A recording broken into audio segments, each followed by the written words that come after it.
Africa and cities play a development role.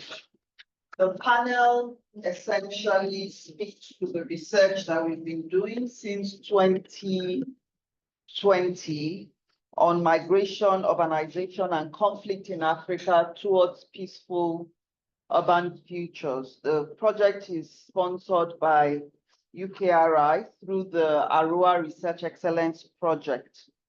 To quickly take off, I'd like to invite our discussants to the chair. Some of them are joining us online. In fact, Professor Isaac Albert, who is a member of our advisory committee and a strong pillar for the project, is already online. Good morning, Prof.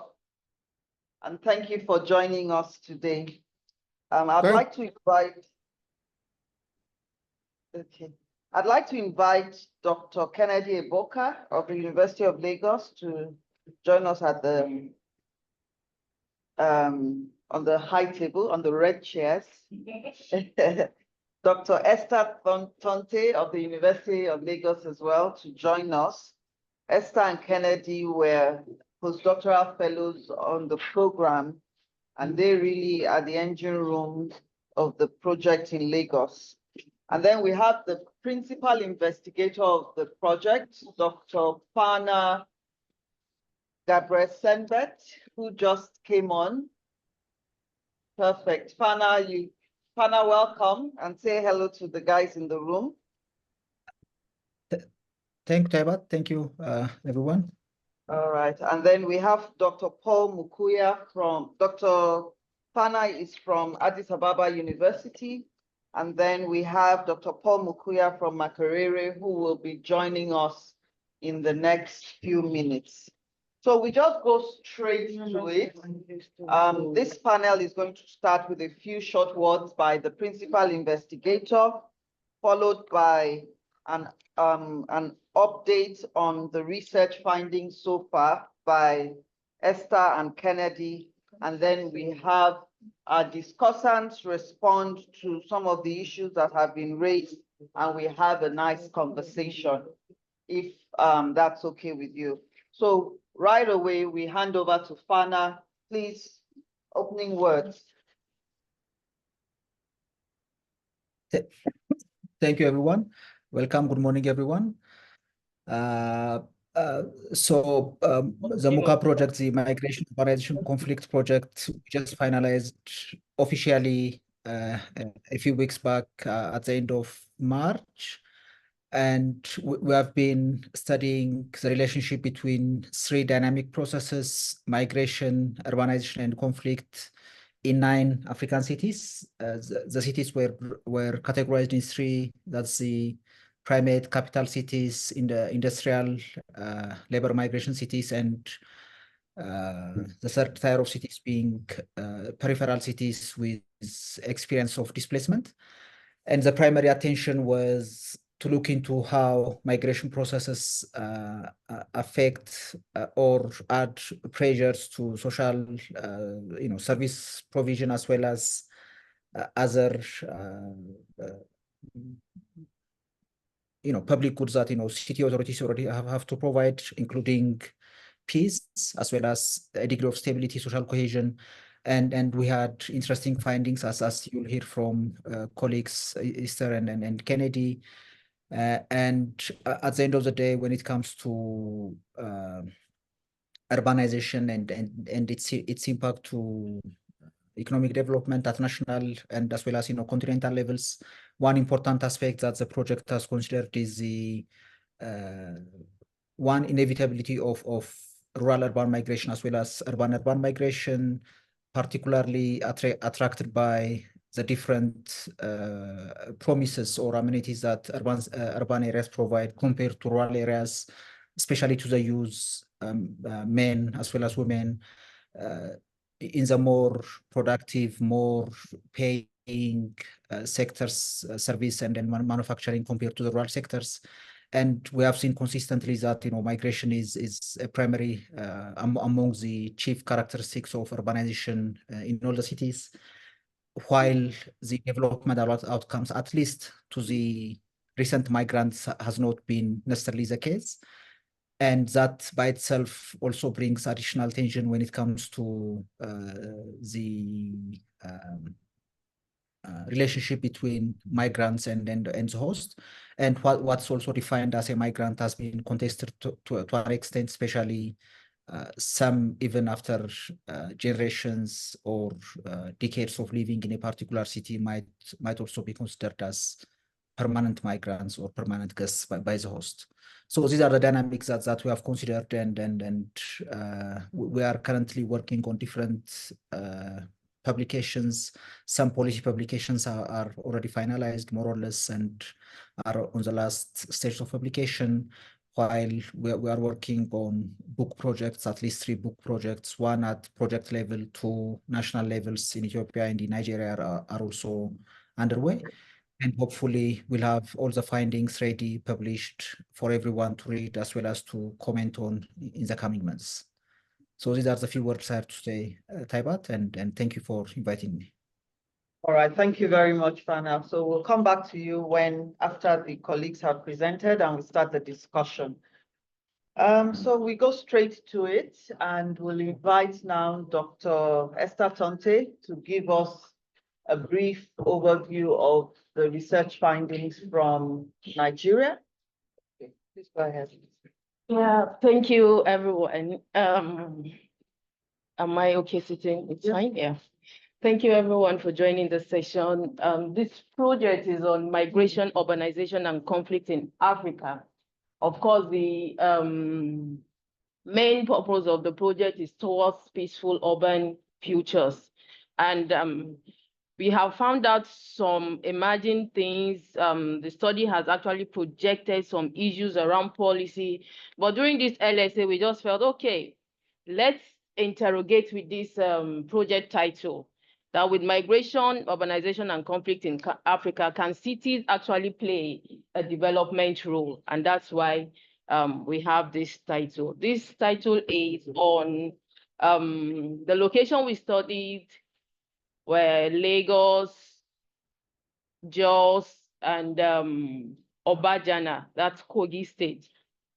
And some of the findings from Lagos shows that from the issue of conflict side, we have typical everyday violence that revolves around economy, land, and politics. We have migrant land displacement, of course, in Takwa Bay. There are a lot of migrants around there from West Africa. Some, of course, during the investigation, we got to know that even some from European countries are there. And so after interrogating all of these, we actually applied some methodology towards the data collected, and we have some key findings that revolves around the issue of migration, who migrate, how do they migrate, what kind of job do they do, is it formal or informal economy, how are they integrated into the city? And of course, we also had to, do some findings around the motor park unions.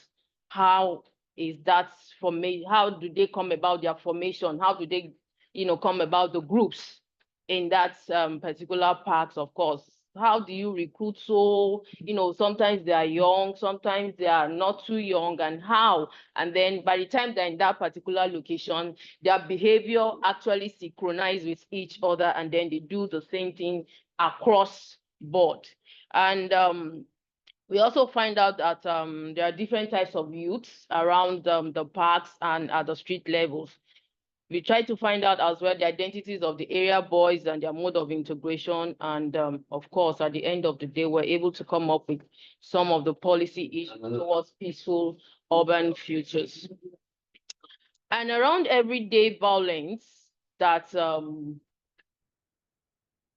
typically occur is around economic violence. Of course, part of the areas we surveyed was Lawantin, where most of the Eastern people trade their business. And we realized that there's everyday violence, everyday conflict around the issue of economy, the issue of space. I need my space, you can't stay here. Oh, you have migrated. Oh, why do you want to dominate me, and all of that? And then we have the issue of political tension among these migrants and the indigenous.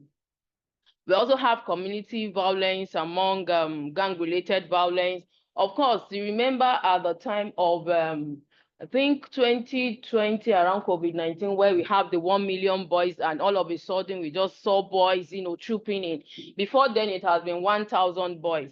But during the COVID, they have 1 million boys and we have a lot of gang-related youths around this area that we're surveying, around Ojo Elegba, Lawansin, Idiaraba, Mushin, and the likes.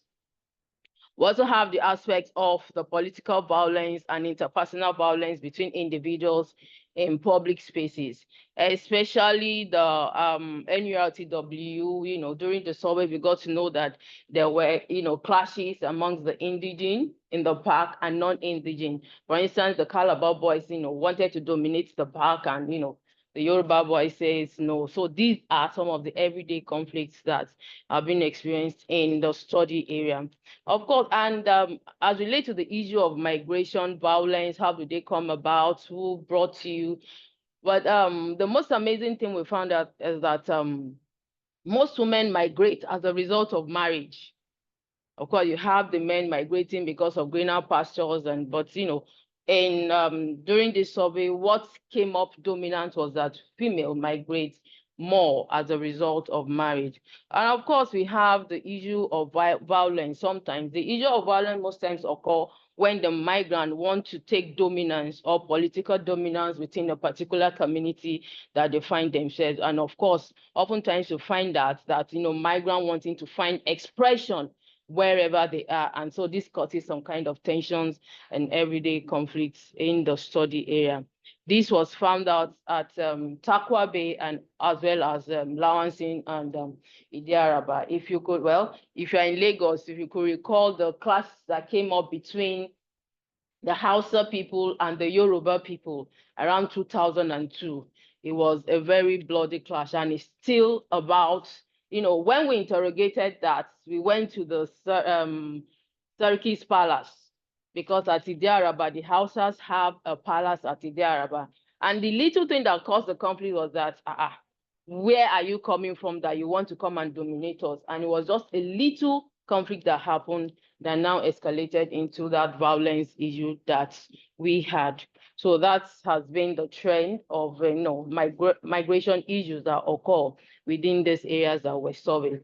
As regards the issue of security, because we also interrogated the youth in that particular region. Of course, there were issues of kidnapping and the likes, but between the women and the youth said no, there are no issues of such. But the women insist that children are not safe. Like, how long said, oh, in fact, during that survey, we have had a recount of about 5 to 7 children being kidnapped within the space of time. But when we interrogated the youth about that, they said, that is not happening. Apparently, because maybe the youths are actually the one indulging in that activities, who knows?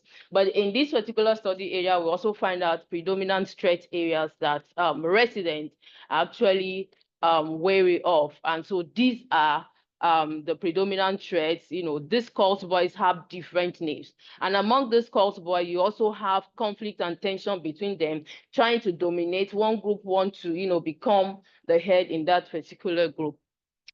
And also we have violent locations. These violent locations were mapped. Aino Street, is known for, a particular kind of drug selling and the likes. So we have several quotes here, but I won't bore you with that. So these are the violent hotspots that were mapped around Lawansin and Idiaraba area, that once it's 6 o'clock, you dare not pass the place as early as 5 a.m. and, when it's later in the evening. In fact, when we went for the survey and we didn't know, we're just standing by the entrance of Aino Street, and they were just looking at us. Someone, where are you standing? Don't stand there, move away from that place. And I was like, during the day, it's as bad as that. So, these are issues that we found out during our study area. And of course, we went into the park to speak with the park executives. What do you do here? How do you run your governance? And they said, well, in the park, they have a strong internal system of leadership. That the Motor Park boys would respect the leadership of the union much more than even the force, maybe police or any other person. So these are the issues. But one thing we also noticed was that from the COVID time, because the park were not working, motors were not working, the boys moved into the street level and started extorting. So now they now have street boys. They have a particular name, they call themselves Omo Adubo. And so for each of the streets, we have those area boys manning each of those streets. So when trucks are coming in, there's no way that truck will come in without, paying. And so everybody knows them, the geologist knows them, everybody knows them that in this street, these are the particular people governing this street. And so we now have all this Omadubo at streets level. It has now moved from the park and now to the streets level. And so where is safe? And so when we interrogated the morphology of these people, they said they just come from Ondo, Ekiti, everywhere. And I said, okay, so how come is this park that most of them converge at? Oh, we don't know. We just see that they just come around. And so how do they metamorphose? Of course, some just sleep in the park, some as conductor, on and on. And so if you are good, you can be integrated into the political system. And how NULT was formed in 1978 was NULT was actually formed by the then administration so that the NULT members can help the administration of that time to win elections. And if you look at the trend, that trend has been ongoing. The NULTW has been practicing partisan politics. They support the administration on ground. And to do what? To win election. Of course, you could see some of the things that happened during the last election, and well, people were not even allowed to vote. So these are some of the issues. This is just trying to show, the kind of displacements that happens in Tarkwa Bay, and then we have the area of contention in Tarkwa Bay, and why people were displaced in Tarkwa Bay. This was some of our findings on migration, urbanization, conflicts, and issue of identity issues. And from here, I would like to stop here and give the baton to my colleague, Dr. Eboka. All right, thank you, Dr. Dante, for that presentation. Handed me and my general department, secretary as well. Okay, thank you, everyone.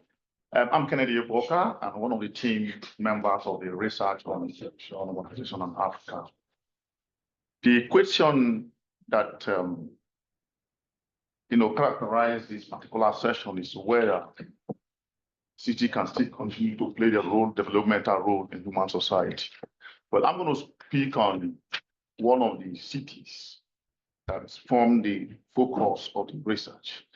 The research actually covered about 3 cities with different kind of level of development. We have the first category of cities, the second category of cities, and the third category of cities.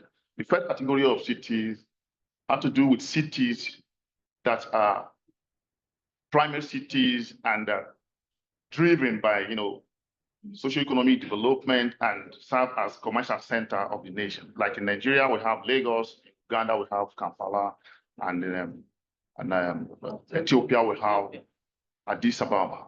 Then the second tier cities have to do with cities that are now being introduced into industrialization that set off all kinds of transformation leading to rapid migration and all that. Then the third tier city has to do with cities that are experiencing urbanization as a result of displacement. So for the second tier city, we have Obajana here, and then categories of cities there that were selected also have to do with those experiencing the same thing in Uganda and Ethiopia.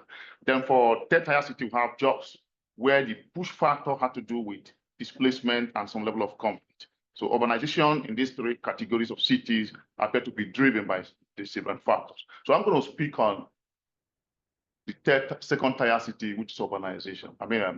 Obajana. Well, Obajana is in Lokoja, and the Lokoja is one of the states in Nigeria, a conflict state, meaning that by virtue of its position, it's a central area for people to migrate or transit from south to the north. So it has been a very important call for migration or migratory movement. Before the coming of a cement industry in that area, it was a very rustic area, calm, and life was essentially communal. In fact, apart from the conversations we have with the participant, even land itself was given free of charge for those who needed to do businesses or need some dwelling units. But after the establishment of the cement industry, the entire system was transformed. Land was commodified, and then migration was inspired from communities around and other states surrounding it, then leading to certain transformation and then generation of conflict that we have observed at 3 levels. One, we found that even among intra-community relations began to change as people began to have little or diminished access to land. Then at the other level is inter-community, because the location is made up of different communities, conflict communities, where life initially was based on normative expectations. But the commodification of land and the encroachment by the industry appeared to break this existing bond. So the communities now began to lay claim for higher compensation because perhaps they host the mining industry or that they suffer more of the hazard. Then the third level of conflict comes from the community themselves coming together to try to confront the complaint. Then at the level of community, we still have 2 types of conflicts.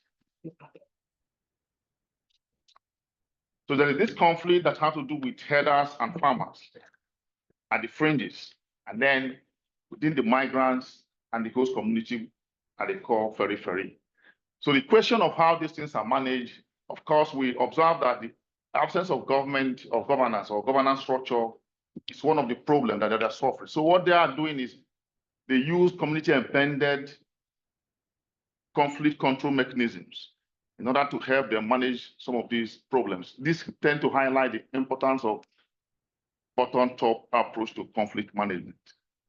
So I think I already have a very short time. The issue is we have found generally that migration became very rapid at the onset of industrial activities in Obajana, and that set up a motion of conflict from different dimensions. And that to deal with this conflict, the communities have generated community-embedded processes in forms of religious associations, ethnic associations, women associations, because of the absence of effective governance and state control agencies. Thank you. All right, thank you very much. I just realized that it seems the spirit of peace and conflict is here, because we see class notes on conflict transformation and peace building on the board. So that's excellent. Thank you very much to Tonte and Kennedy. We find that across the 3 cities, they didn't speak about Jos, but a similar issue occurs in Jos, where conflict has changed the spatial configuration of that city and promoted a form of enclave urbanism on the basis of religious affiliation. So you have places that are dominated by the Muslims, places that are dominated by the Christians, and then we have a few places that are neutral. And one of the things we sought to find out was why are those neutral places immune to conflict when it flares up? And it's the circle keeps going back to how strong community-led efforts are and the activities of non-state actors in conflict management and in peace building. Across the 3 cities that we looked at in Nigeria, we find that land contestation is a key issue. Economic contestations, also come to play quite strongly. And we find that the issue of social identities comes to play. Who is a migrant? Who is a son or daughter of the soil? And does being a second-generation migrant grant you, indigent status and things like that?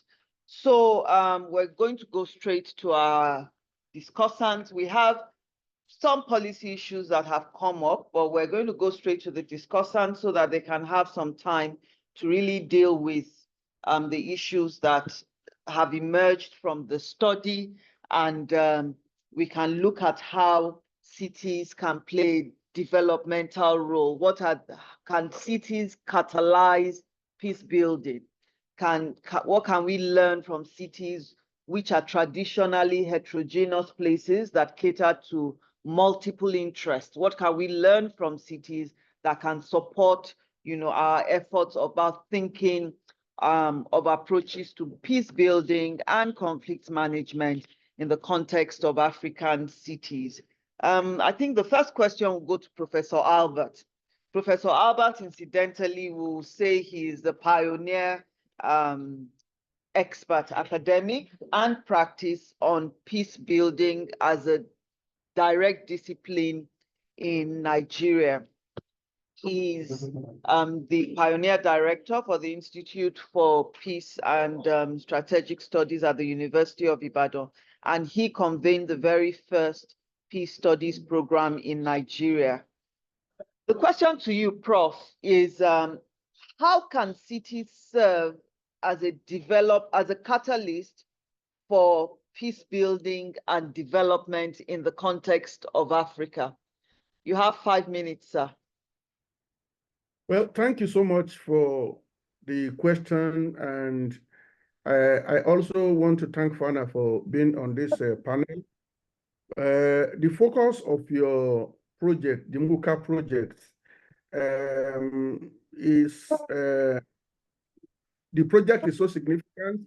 I'm just back to Nigeria and I realized that your project cannot end, as Fana said, because this issue is becoming more and more significant. We are told that in the next 20 years, more than 50% of African population will be in the city. And we are also told by the 2024 Smart City Index report that only 9 African cities are sustainable. And therefore, some of the questions we are asking in this panel, they are not just questions that are of today.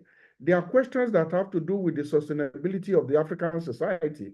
They have to do with the future of the society. Now, the question you've asked about relationship between the conflict we are experiencing and the future. Please, can you repeat that question? Ted, how can cities serve as a catalyst for development and peace building? Cities can serve as catalyst for development by our learning from the mistakes of today. When we look around us, we have realized that our cities are not well planned. Those coming to cities are not coordinated. We don't know who is coming to the city. We don't know the kind of skills they are bringing into the city. And as your research has shown, it's like these people get into the city, no provisions for them, then they organize themselves. And in most cases, when you organize yourself informally, you are most likely to be operating outside the formal systems. And the most lucrative entry points for you will be crime and criminality. And I think this is what we're witnessing. People organizing themselves in the city to take care of themselves now, and that becomes a threat to development of our cities. Now, if we want to reverse this ugly trend, then city planners have to work more closely with researchers. Because what I've realized is that city planners, most of the time, come up with projects that are not informed by outcomes of research.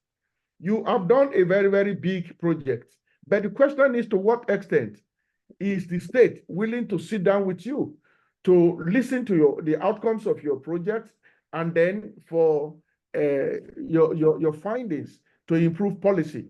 I'm just back from a country from where I think we can draw some lessons. In that country, every year, state officials come to the universities, they listen to the university, they listen to findings, they take note from findings, and then they share, their problems with the universities. There is an interaction. So the following year, they come back. By the time they come back the following year, the city planners will say, this is what we have done with the outcomes of your research for the past year.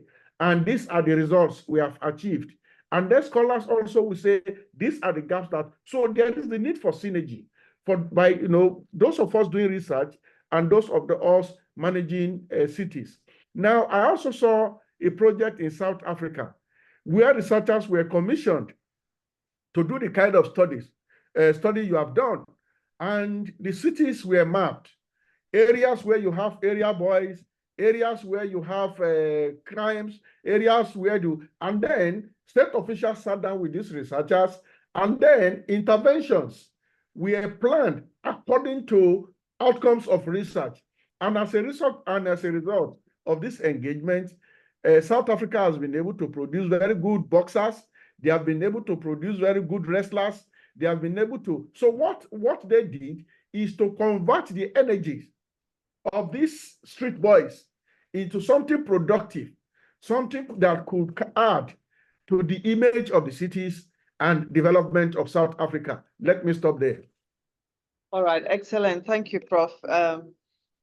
Talking about understanding the margins, the urban margins, that's very important. The place of data and science policy engagement, and myself being an urban planner, highlighting the role of planners in this whole exercise makes it very close to heart. And the question you raised, what extent is the state willing to listen to the output of researchers? I think I'll start from that context to invite Fana to give his own reflections. To what extent is the state willing to listen, and how can we speak the language that the policymakers will understand, especially on policymakers on the one part, our city and national government, and on the other part, international organizations, because I know that there is a large international development sector that is committed to this issue of peace and conflict, but it doesn't seem to be very successful as we see, because it seems everybody is angry all over the world. So Fana, what do you think needs to be done? How can we speak the language that they will understand in order to actually cause change on the ground? Thank you, Abat, and thank you, Professor Isaac, for the wonderful remarks.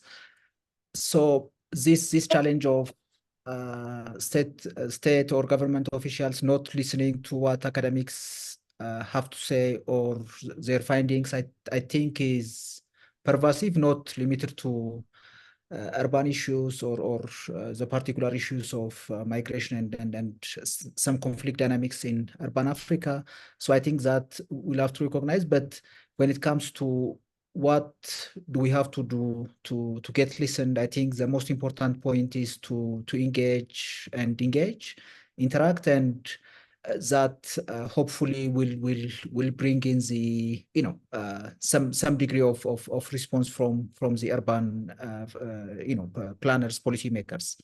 So something that in other lines of work that I also experience is, one, we speak very different kinds of language, writing style, presentations, the conceptual jargons, writing in longer formats of be it a book or a chapter or an article, while policymakers, practitioners often say that they don't have the time to read a whole book, a whole article, so preferring to get that one page or so. So I think that's one standard response that a state official might give. But the major challenge that I see is at the end of the day, the kinds of issues that we are investigating here, or the dynamics related to migration and conflict in urban areas, also are products of this the entrenchment of neoliberal dispossession in many parts of Africa in the name of development. And through these urban development processes, we also see dispossession, and the labor migrant is also dispossessed. I mean, you don't see this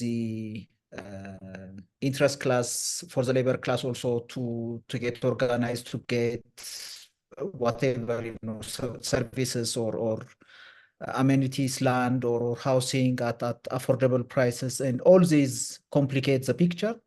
And I'm raising this point to also not assume that, you know, we'll get an uneasy answer to the question that Taibat raised, because at the end of the day, as a planner, you are juggling between powerful interests, and those interests will not necessarily respond to the technocratic types of responses that we as academics might provide.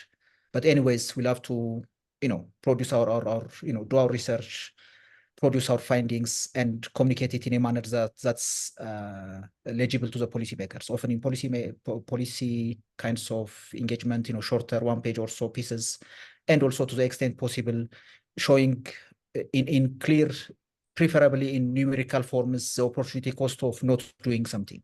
I think that will entice state officials. Thank you, Taiba. All right, thank you very much. And then now we come into the room, and we'll start with Dr. Kennedy. Dr. Kennedy, you have walked through the 3 cities of our case study, and the question that I will say to you will be, we see that migrant communities, even based on what Professor Albert said, they self-organize, and they are able to, along the line, often start to acquire economic power. And that often results in these contestations for political power after they may have acquired economic power. How do you think the gaps between migrant communities and home communities can be effectively managed in our cities, bearing in mind that cities are heterogeneous places, and the appeal for cities is that they tend to be home for all? Thank you very much for that question. So that brings to the fore the issue of integration.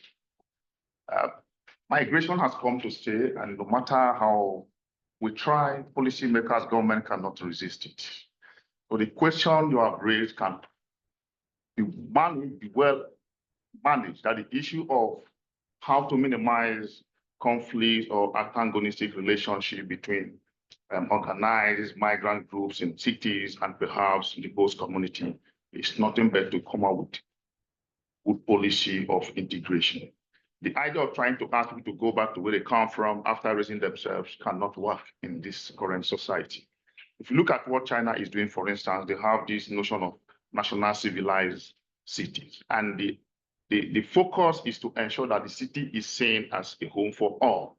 The city is a valuable resource for every nation, and from history we see that it's a catalyst for development, but it must be effectively managed for these opportunities to be accessed by those within the community. So our public spaces in the cities must be well managed and not be left to the hands of, you know, non-state organs or agencies for their management.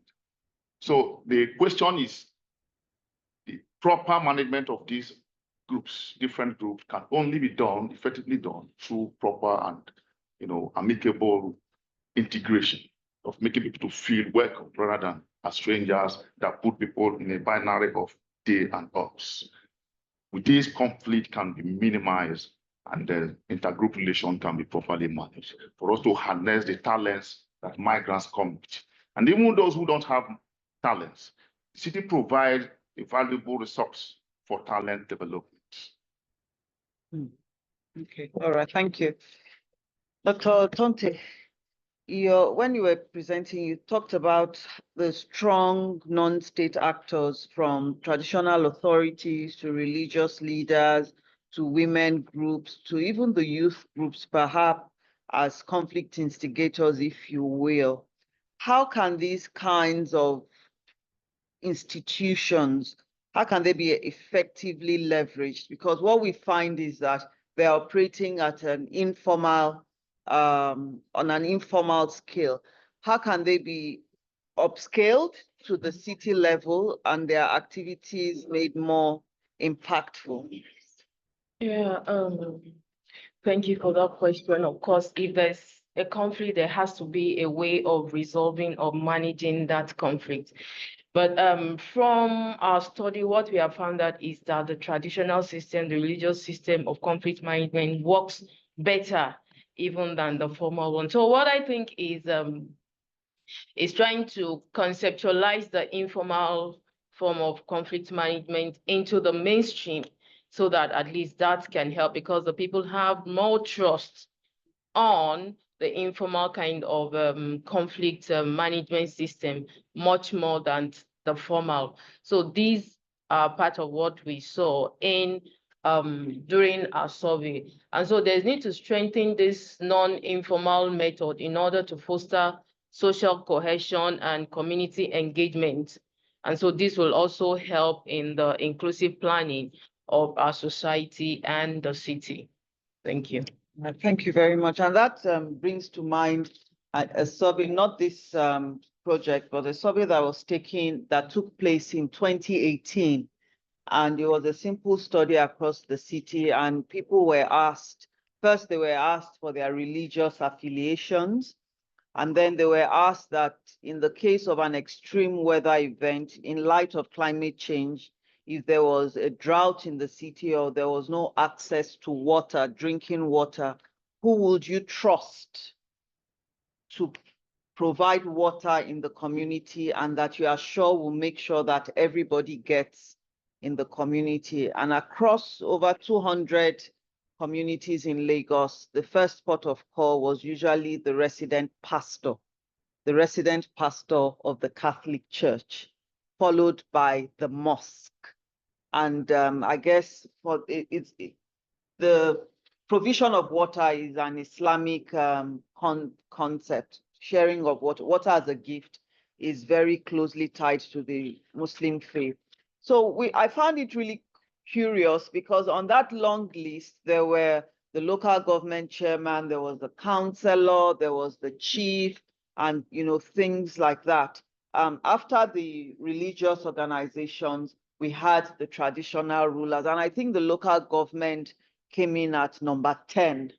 So, the question then begs, why do we need a local government if the work of really taking care of people at the community level is being done by the religious organizations and the traditional rulers? Perhaps there is need for us to rethink our municipal governance. And then the same thing we find when it comes to conflict resolution.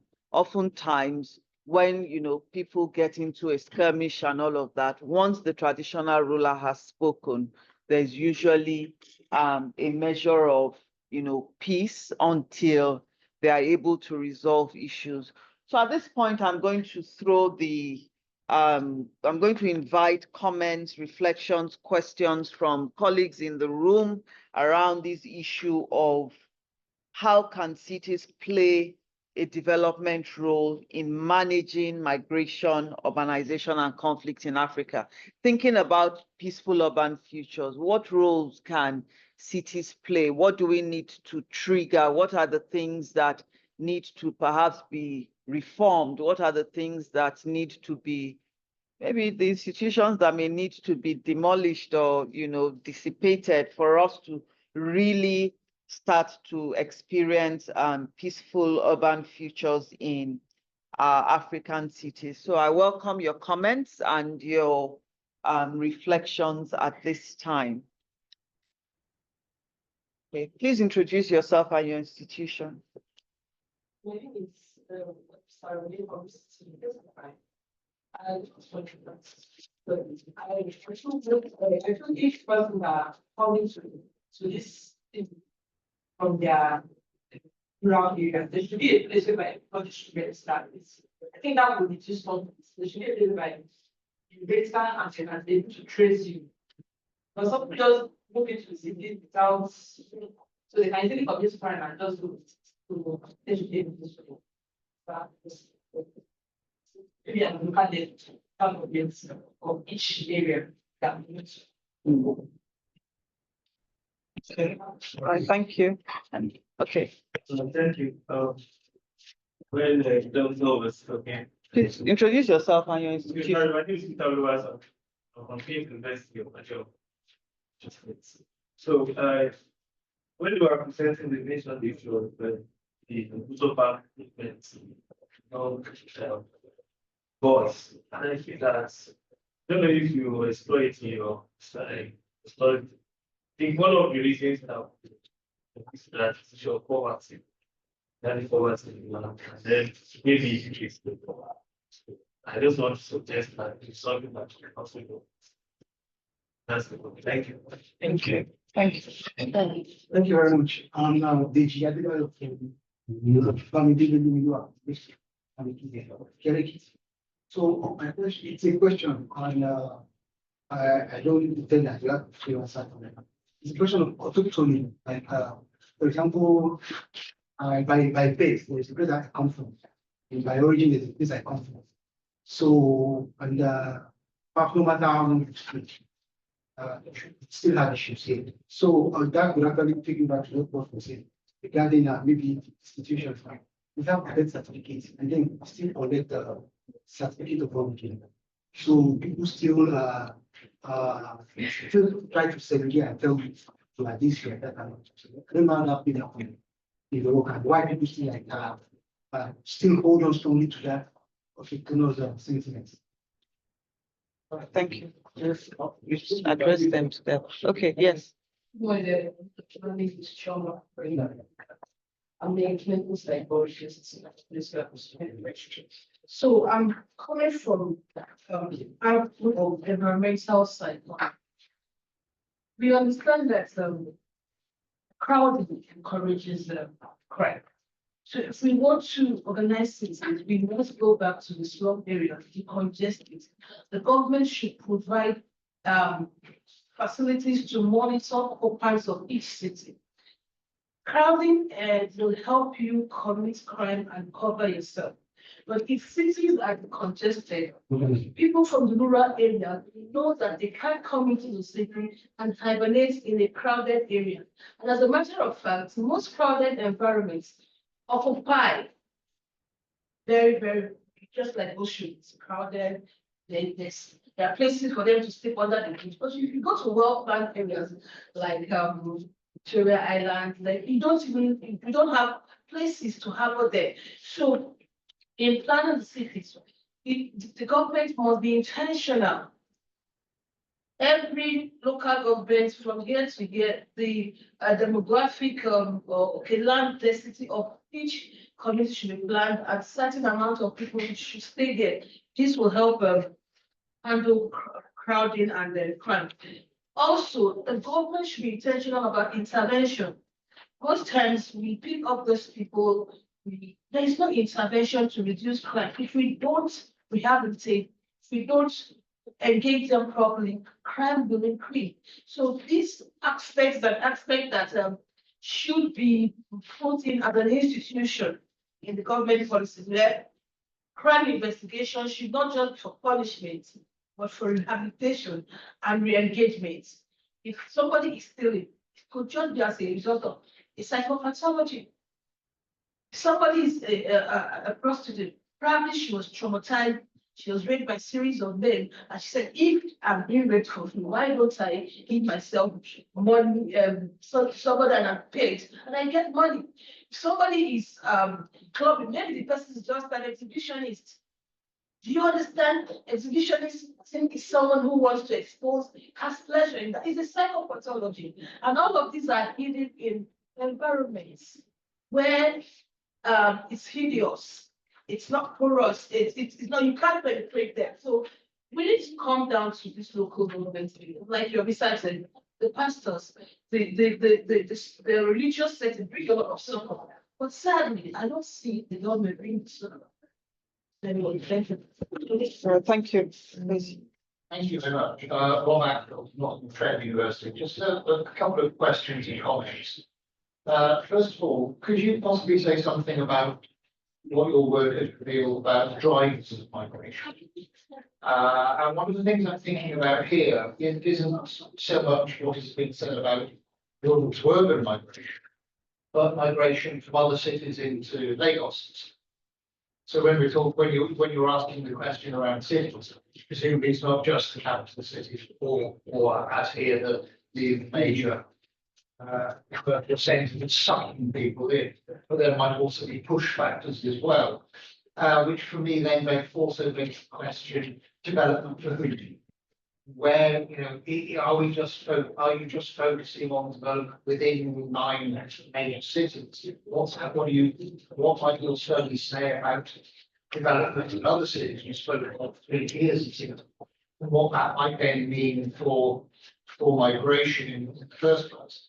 My second question is, I was fascinated to hear about the relevance of informal institutions and formal institutions. So have you thought about, or have you got anything to comment about the issue of what's called in the literature institutional incongruence? So the gap between the formal and the informal institutions.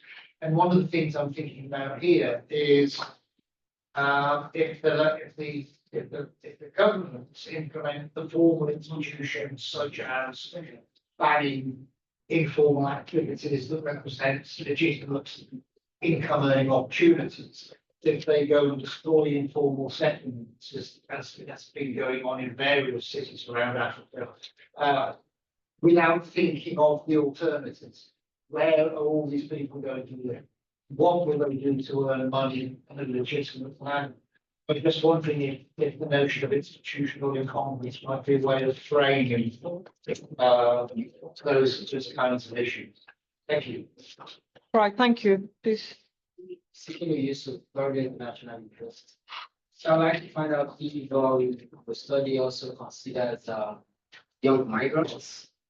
Because recently we have a case of runaway kids who ran away from home for one reason or the other and found their way to cities and first live under bridge and stuff like that. So, and again, maybe we're looking at the undesirables, young desirables. So do we have undesirables in the studies? What do you mean by undesirables? So maybe the disables and maybe the blind. All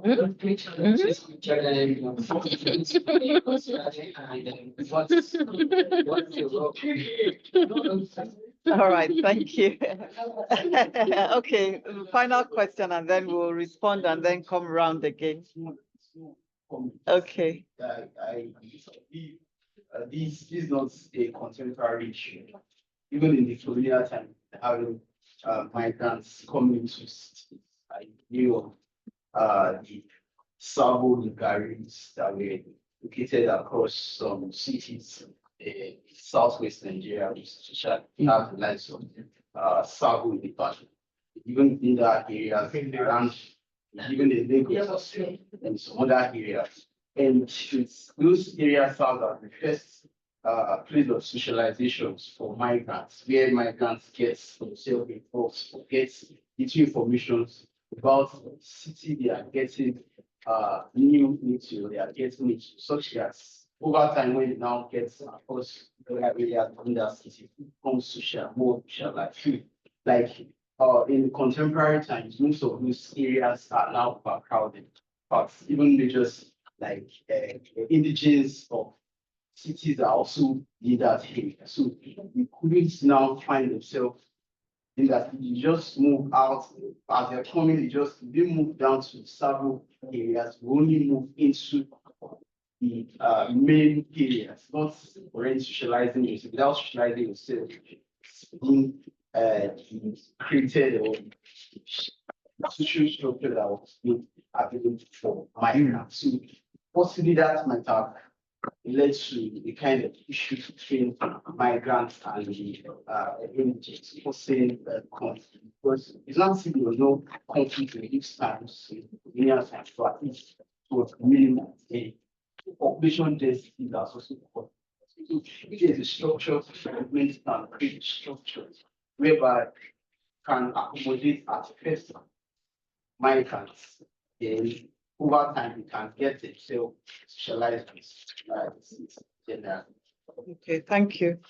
So I'm going to invite the colleagues to respond, but before I do that, I get a sense from some of the comments in the room that we're thinking about cities as places that should be policed along moral considerations. And I think that is antithetical to the very essence of what a city is. A city is a place that accommodates everybody. And so the idea of, policing people, of course, it's important from planning considerations to determine population densities and things like that.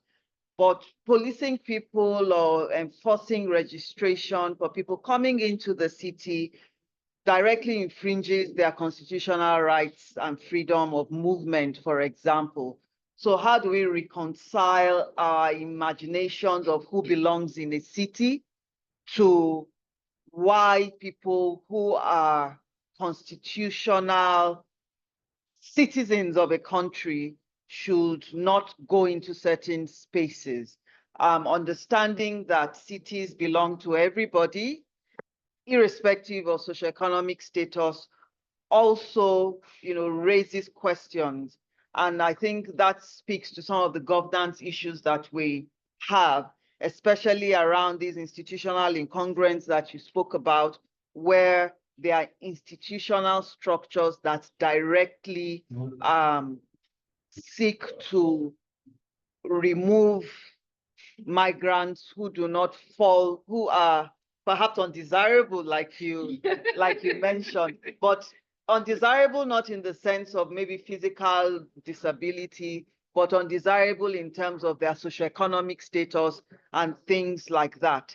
And even though we looked at issues around a core group that is facing that in our cities today, across our entire study area, are the IDPs, the internally displaced people who were displaced and forced to come into the cities because of conflicts in their rural areas, right? And many of them have moved from their rural areas to small cities and from small cities to larger cities in search of economic opportunities, and more importantly, in search of the autonomy and anonymity that the large city provides.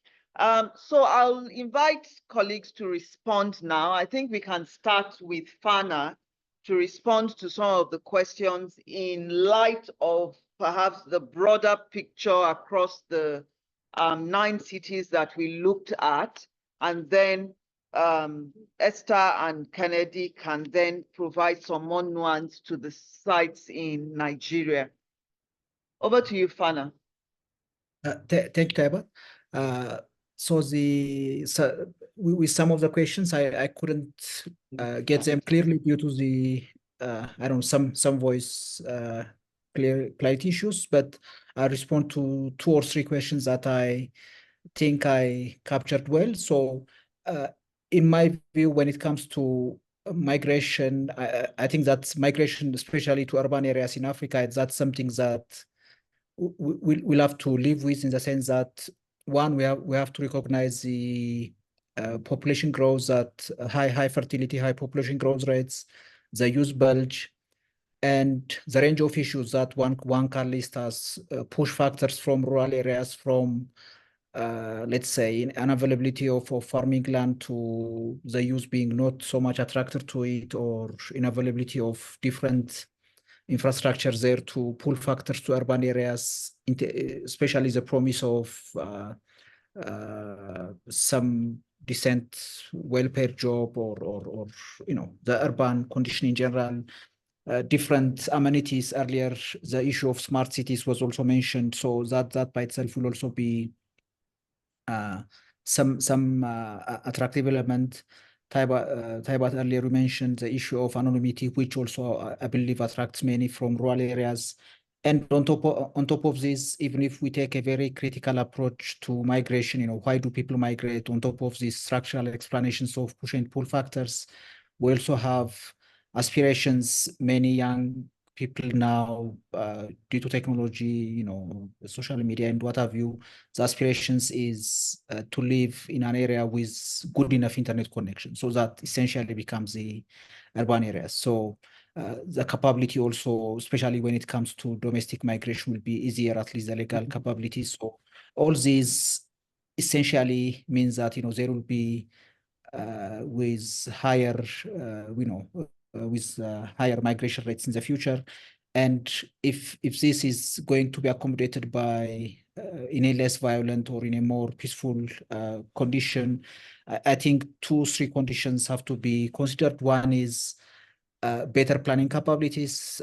So with the city planners, not only planning for the let's say tax paying and proper in quotations resident of the urban areas, but also the migrant who might not be immediately contributing to the economy, to the urban economy in the immediate future, but inevitably will be paying an indispensable role to the urban economy. So that's one. So that planning also comes with huge resources. Again, something that city planners will be grappling with, especially to provide services to portions of the urban residents who don't necessarily pay or contribute to the revenue significantly. The third will be this issue of, how do we promote better coexistence, cohesion,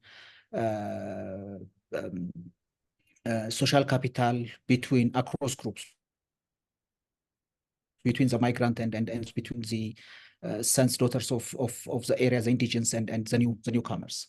So that will invite innovative, or at least strategic communication to create narratives, to create discourses which create this bond between the different groups, bridging types of social capital. I think that kind of discursive interventions should also be considered. So these are the points I wanted to raise. All right, thank you. Prof. Albert, the question I have for you is regarding the autochthony thing.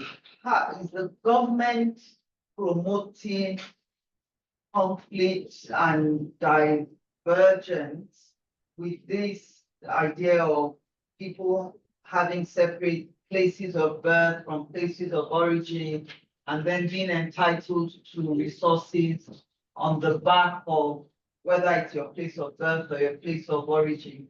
How can we reconcile, the dichotomy that comes from that?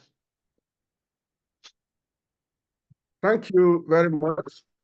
I think we have this problem of autochthony, indigenous settlers, because of what I will call governance deficit. I want to call attention to 2 formal institutions for managing relationship between those coming into cities and the so-called owners of the cities. You have the informal system.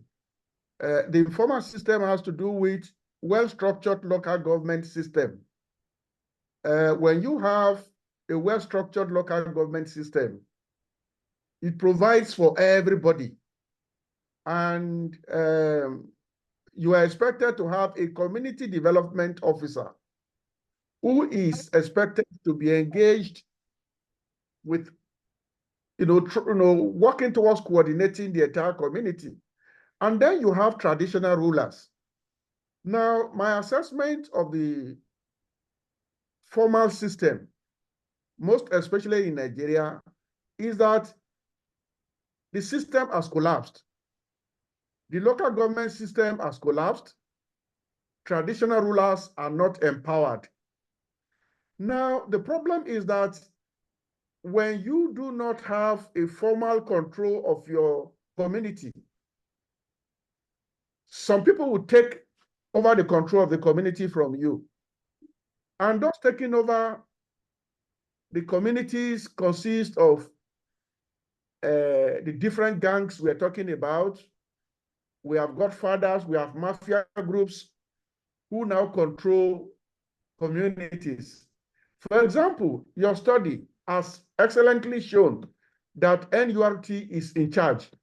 But when you go back to our local government laws, all motor parks are supposed to be controlled by local governments, specific laws on how to manage local governments. But because the local governments have collapsed, motor parks are controlled by touts, They are controlled by different kinds of colorless characters who create some of these problems we are trying to solve. Now, my first contribution is on the former system. Now, because the former system is not working, and informal systems have been created, and these informal systems consist of leaders of migrant groups, whether appointed or not appointed. I hear people in Lagos, in different places, saying, no, you cannot have Ezendigbo. You cannot have head of Fulani groups. You cannot have this. Now, the existence of this group actually tells you that the former system is not working. That is why they are creating their own systems. Now, the former systems are not working, but the government has not recognized the informal systems. And therefore, there is a big vacuum that criminals try to fill. That is a problem that we scholars have to deal with. Why are the formal systems not working? And why are the informal systems not recognized? Now, if the formal systems are not working, if the informal systems are not recognized, then who have we left urban management to? Question number one. Now, the second issue I want to call attention to is this question of demonization of migrants. I've read different works on this problem linking migration and conflict. And it's like there is a pervasive demonization of migrants, that once migrants come, problems come. No. My critical reading of it, and which is contained in the paper I'll be presenting in New York,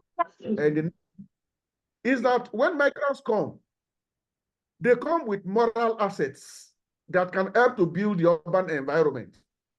They are very innocent. Innocent in the sense that they don't belong to the aggressive, acquisitive tendencies that we see in cities. They come in their humility. But the question is, when you come in your humility and the environment is not able to provide for you, and that there are other stakeholders that are ready to lionize you, then you become a lion and become a liability on the system. Now, they also come with economic assets. They come with economic assets. And I realized that tourism across Africa draws from the knowledge of migrants from different places. So if you take me to a tourism site in Lagos, I'm not expecting to see urban activities. What I see, cultural assets brought from different places now that have become a money-making thing. But the question is, to what extent is the government helping to build that economic, build that economic assets? Now, to understand the issues we're discussing here very well, those of us who are scholars need to begin to disaggregate our data. Because when we see urban conflict, we pretend that we are referring to something that can be touched, and that is one. But I think we should differentiate between social conflict and the conflict. I mean, by social conflict, I'm referring to the conflict of relationship. These outsiders and insiders. What are the problems? Then I want us also to refer to economic conflict. Conflict over control of markets, over control of trade routes, over control of physical assets. And then the third one, political conflict. Can an outsider become an Oba of Lagos? If an outsider cannot become an Oba of Lagos, then why is it that the systems in Lagos will expect migrants to do ABC? Can we reconcile the differences, political differences between outsiders and insiders? And then the fourth one, environmental conflict. When outsiders create economic opportunities for themselves and they dump the waste on the street, who is to pick them up? Indigenous? And so there are several questions we need to ask. And I think that is why I'm telling Fana that, look, what you should be doing is to start writing the proposal for the next stage of this project. You have only rubbed the surface of the problem. Now we need to dig deeper to understand what the conflict issues are. to understand what the problems are. Who precisely is creating the problem? And who are the victims? Who are perpetrators of the problems? Thank you. Thank you very much for, over to you, Kennedy, and Esther. Okay, thank you very much. I would like to respond to comments regarding between the formal institutions that you raised from the experience and data and but yeah, see, the first thing to know is that there is governance working, and there's so much distrust of governance and government institutions. Now, the people of Ghana, for instance, they rely essentially on informal mechanisms for handling certain problems or certain issues. So we can say that it depends on the context. If you look at conflicts or disagreement between migrants and host community on access to land, because we found a situation where someone who just come from the north, then close on someone's land, build a shanty, and after a while, then into lay claim to ownership of this kind of thing. In this case, the traditional institution play a very important role in minimizing the possibilities for conflicts. But when it comes to the issue of land, access to land became transformed at the onset of industrial production, so that even people that belong to the same family started having problems. And because of the natural nature of land and the life of the people, informal institutions could not handle it. So in this case, they tend to invite formal institutions through the instrumentality of the court system and all that. But there was one case that it was during the time that we were collecting data that the case was just being decided upon for about 10 years. So in most cases, they trust the informal system to handle such problems when it does not have to do, especially access to land, because of the value of land and the share of land system. The other question is about, we're seeing what people have to say about development of other cities. Yeah, we want, the target is to understand the dynamics of development as it intersects with migration, urbanization, and industrialization. When these things are understood, then the factors can be interpreted with regard to other cities. But we know that, like one of the things we have put up is for them to upgrade, municipal governments should try to upgrade informal settlements through the provision of integrated infrastructure and services that can serve marginalized communities. Marginalized in the sense that, for instance, drawing from Obajana's example, there are communities in Obajana that have not given some of the compensations that come from what is suffered as a result of the industrial pollution, because they are said not to be captured during the what's it called? The initial assessment, that is these environmental whatever solids impact assessment. So the communities are suffering the hazard of industrial production, but they don't have access to compensation coming from the industrial companies or government. So these are some of the issues that are inherent and can be solved, settled using the informal instrumentality. Thank you. Okay. Thank you, everyone. But there's this popular saying that says Lagos is working. So can we say this of our city that our urban cities are working? Well, I leave that question to everybody here. Now, the issue, of course, Albert mentioned that the formal system are not working, and government have failed to recognize the informal systems of governance. And so this is where the issue lies. There was a particular presentation during Professor Lawansin's inaugural. She presented a particular video, and then the woman selling something, I think it was also on the road, was asking where would the normal people live when they are breaking all the shanties around. And so the informal people see themselves as normal people, and maybe you that live in skyscraper, perhaps,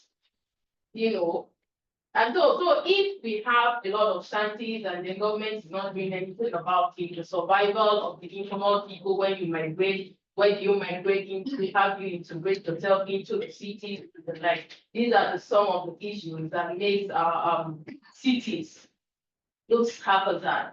Again, there's this issue of there's no way I'm going to talk about this issue of concrete. I'm not going to talk about land because that's my area. So if there's a kind of formal system of land identifying who owns land, who owns what, issues like, so when people migrate into a particular community, they know who owns the community. So this issue of tension amongst the indigenous and the non-indigenous on the issue, sometimes it relates to land, sometimes the politics of acquiring assets and all of that would not be there. So I think for the city to actually foster a kind of inclusive city, there has to be kind of fostering maybe social cooperation amongst the residents in the society, because this is very, very important, and the need to integrate the informal system. I think that's very, very much important, because if you look around, for instance, Lagos, we have a lot of informal settlements. People live more in informal settlements. Take, for instance, the underbridge that was recently discovered. The number of people living in that particular field, if they had a formal place to integrate themselves, I'm sure they would not, because they pay as much as around 50,000 naira per annum, and that's huge. So I think it still revolves around, well, maybe the scholars to provide information for the government, and the government also should be willing to take this on board. Very much. We have 15 minutes until the end of this session, but I want to open it for other comments. But before I do that, I want to say something about how, large cities have different expressions. Yesterday I posted something on my WhatsApp status, and I'm sure for many of us who come from large cities as well, we will have a similar experience. And it says here that the Lagos of your family, the Lagos of your friends, the Lagos of your grandparents, and the Lagos of their mosque, the Lagos of your commute to work, and the Lagos you grew up in, the Lagos of the driver's seat, the Lagos of the passengers, they are very different cities. And I think when we talk about migration, the Lagos of a migrant, somebody who is coming from a small village and has, because literature tells us, and the anecdotal evidence, lived experience also tells us that the average person, the average teenager on completion of secondary school has an aspiration for the large city, right? And so has an aspiration for the city, I would say, whether he's coming from the rural area to a small town, or from a small town to a large city. And for those who were born in Lagos, from a large city like Lagos to London or America or Europe, as the case may be. So it's also important for us to put it into context that we are in a constant state of flux, and this is particularly so for young people. That's one. And in the contentions around migration, we also have to recognize that the reality of the city also varies from what part of the elephant you are touching. What part of the city, your positionality determines to a large extent how the city is to you, and then determines to a large extent how you approach the idea of contestation, how you approach the idea of acquisition of resources and contending for power, contending for space in the city. And I think that is really the bottom line. And it also determines who you trust in the real sense of it. How do you trust the government that has an institutional policy against the poor, where you're coming in as a poor migrant without ties and without, kin, so to speak?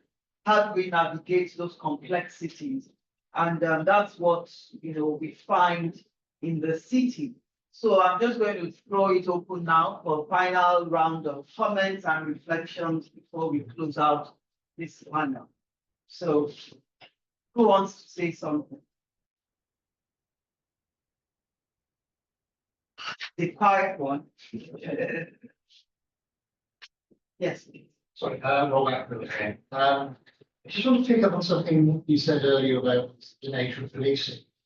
Because I was reading something recently that suggested that policing isn't done for the citizens, policing is done for the politicians. So what is that, how does that feed into the balance of the broader governance of a city like Lagos when the authorities have the police on their side rather than as a neutral party? Any other question?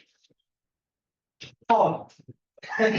All right, Paul, you say PhD candidates in the University of Lagos. I think the only thing I got to see is for us to also think of the fact that the existence of governance gap also creates, the more the governance gap is widening, the more we are having governance spaces increase. So I think the earlier the governance systems or the government or the institutions are working on closing up that gap, being the better for us in terms of closing that governance gap. Thank you. My name is Shreya Post from Erasmus University Rotterdam. Thank you for the presentation. Actually, customer presentation about what you just said and not the presentation that I had.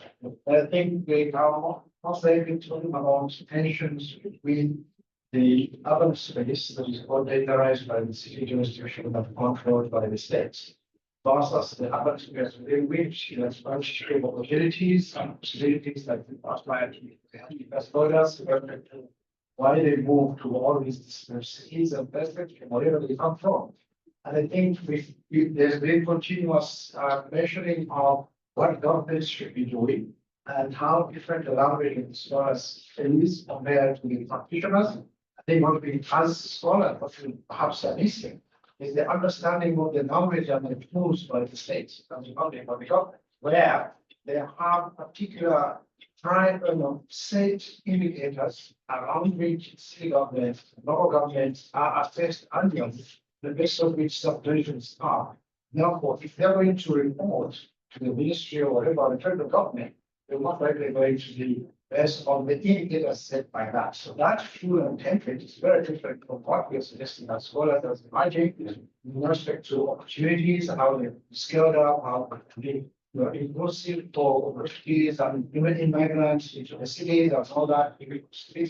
So I think there's a real tension there between the state and ourselves as well, but also the aspiration of computing. I think it's work in progress. I don't have any solutions to that. But I hear you when you comment about the board like city where you have control system that we just as who comes in and propose out. I think we move past that.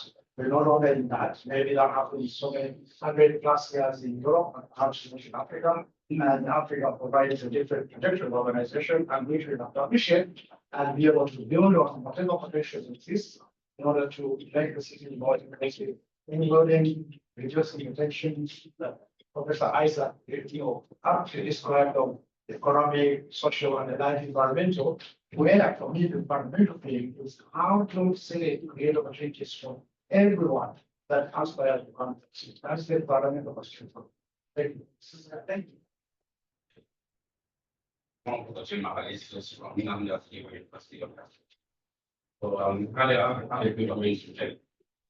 earlier discussing it was a bit louder. Okay. It was the evaluation made mention of young ones in the rural area wanting to learn the system. And want to add that most of the time it's not the case because it causes people to test the viruses.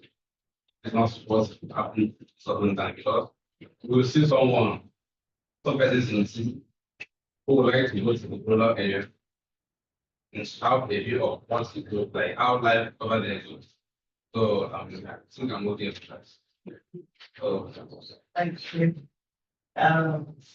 Some people are tired of the craziness of the city. I want to go to the rural areas. And there are some advocates for de-urbanization. How realistic that is and how possible it is in this generation of the urban age. It's still, to be seen, but we actually have some people who are actively preaching the gospel of the urbanization and people going back to the rural areas. So it's 5 minutes to the end of this panel, and I think I will just take the 5 minutes to give my own final reflections about what has been said in the last hour and a half. And I thank you very much for your comments and the various perspectives you brought to this issue of migration, urbanization, and conflict. And a few things to note: that there is need for stronger science policy engagement. The academic community has to be able to communicate our findings and our recommendations to government and their agencies in a language that they can use, in a language that they can understand, and in a format that is easy for them to take on and to move forward with. That is one. And by so doing, I think it will be easier for the state to listen to what the knowledge institutions are saying. Now, the second one is about, the types of contestations there are between migrants and their host communities, from economic contestations, contestations around social identities, political conflicts, and then environmental conflicts. And I think a lot of these come round, happen because of the scarcity that we experience and the fact that people aspire to have resources, and these resources also transcend into aspirations for power, especially since we can tell that the linkages between resources and power, and between the capacity to wield violence and have control over resources, it's quite correlated. And we also look at the issues around the capacity and the impact of non-state actors in conflict management and peace building, and the opportunities for mainstreaming this, especially bearing in mind that many of these non-state actors rise up as a result of gaps in the main governance infrastructure, in the main governance structures. So there is need for us to also look at issues around institutional incongruence. If an institution rises as a response to a gap and provides a service, it's able to bridge the gap. Why then is there hostility? Perhaps the need is, we should be thinking about integration and inclusion. And so that's also something that needs to be borne in mind. And then also understanding that migrants bring with them assets to the city and help to increase not only crime and risk, but also increase the heterogeneity and the assets and the appeal of the city. And finally, perhaps there is need for us to think again about issues around policing the city. Why do we police cities? Why do we organize cities? What are the prevailing or underlying motivations for policing cities? And then Professor Luasa spoke about the gaps between the city of our dreams and the city of our reality, all right? And those who are responsible for managing both. We as people have our aspirations of what the city ought to be, or what the city ought to provide for us, the city of our aspirations, if you will. And it's a very different reality from the city that our governments try to implement. Vanessa Watson called it conflicting rationalities of development. And I think that really is the crux of the matter. Is there a possibility that these conflicting rationalities of development will ever find some alignment? And my response to that is, in our role as researchers, and in our roles as migrants, in our roles as urban citizens, we just need to continue to work to find that place of balance between the city of our dreams and the city that, or the city that is, the city of our experience, of our reality, and the city that we aspire to be, which is a city that is peaceful, a city that is sustainable, and a city that is home to all. It's 10:45, so thank you very much. And a warm round of applause for our discussants, Professor Isaac Albert, Professor Fana, Dr. Kennedy, and wonderful colleagues who have spent the entire hour and a half with us. I also have a quick announcement to make that at 11 o'clock, we'll be moving to the next room, room 106, to have the second session on this panel. That session is going to have colleagues from, Professor Luasa will be sharing more with us, and we'll have colleagues from WANEC, and the Institute, International Organization for Migration. Here we'll be talking a bit more about the practicalities of migration, conflict, and cities. And we'll be moving a bit from the academic angle to looking at how can we really change the narrative, how can we really change some of these consensual issues on the ground. So we invite you to please join us at that panel to be the continuation of this fantastic conversation. And I'm sure it will be another hour well worth it. So thank you very much, everyone. I think it's time for us to break now.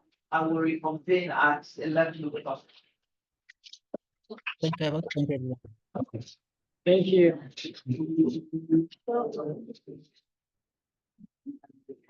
Thank you.